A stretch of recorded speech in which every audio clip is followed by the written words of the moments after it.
A very good day to you. I'm Hank Gross, MidHudsonNews.com. It's Wednesday, April 3rd. The news today brought to you by the Galleria at Crystal Run.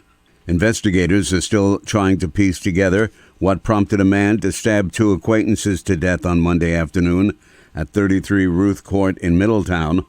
While police were able to track down and arrest the suspect, 30-year-old Keno Batista, almost immediately, they don't know what led to the murders. Middletown Police Chief John Iwanchu says they do know the victims and the alleged killer were all of Haitian background and spoke Creole. In follow-up to the members of the community, we are learning that this group of individuals moved in there about a year ago. Our suspect, due to fingerprinting responses, we have learned that he has come into the United States about 8 months ago. We're still trying to track back how, where, when. The chief says there appears to be no other danger to the community. Law enforcement throughout the Hudson Valley and around the country are seeking signs that retail thefts are being organized by criminal rings, not just petty thieves grabbing a bag of potato chips and running off. With that in mind, U.S. Senator Charles Schumer came to the Galleria at Crystal Run in the town of Wallkill Tuesday to announce he's pushing for the Justice Department to use the RICO Act, Racketeer Influenced and Corrupt Organizations Act, to, as he puts it, cut off the head of the snake to go after the criminals. With the feds involved, they have three advantages. One, they cross state lines.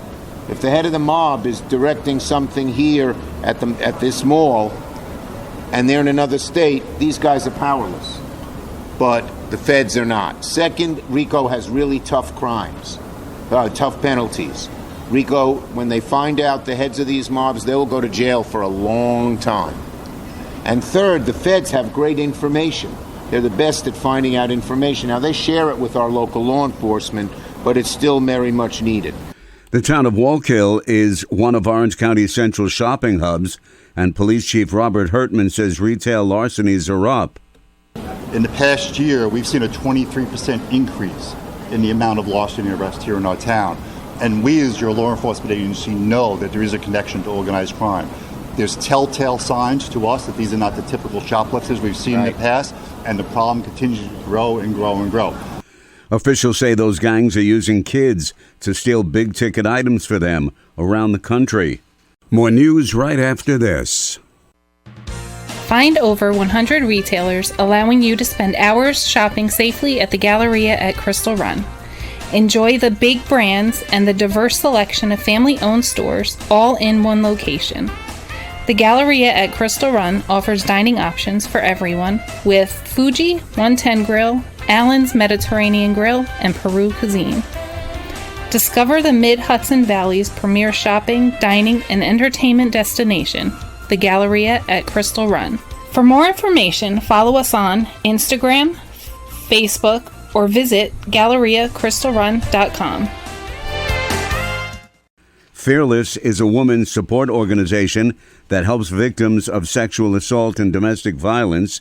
In 2019, they opened an office at Garnet Health Medical Center Catskills in Harris. On Tuesday, there was a ribbon cutting outside their new office space located in the hospital. The executive director of Fearless, Kellyanne Costellarier, says the new office space will give them greater visibility and better access to needed medical care.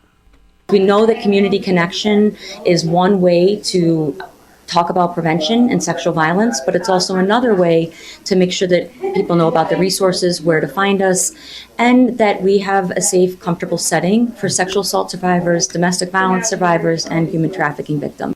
The CEO of Garnet Health Medical Center, Catskills, Jerry Dunleavy, says that giving Fearless new office space will help victims feel better. Central Hudson Gas and Electric has a new president.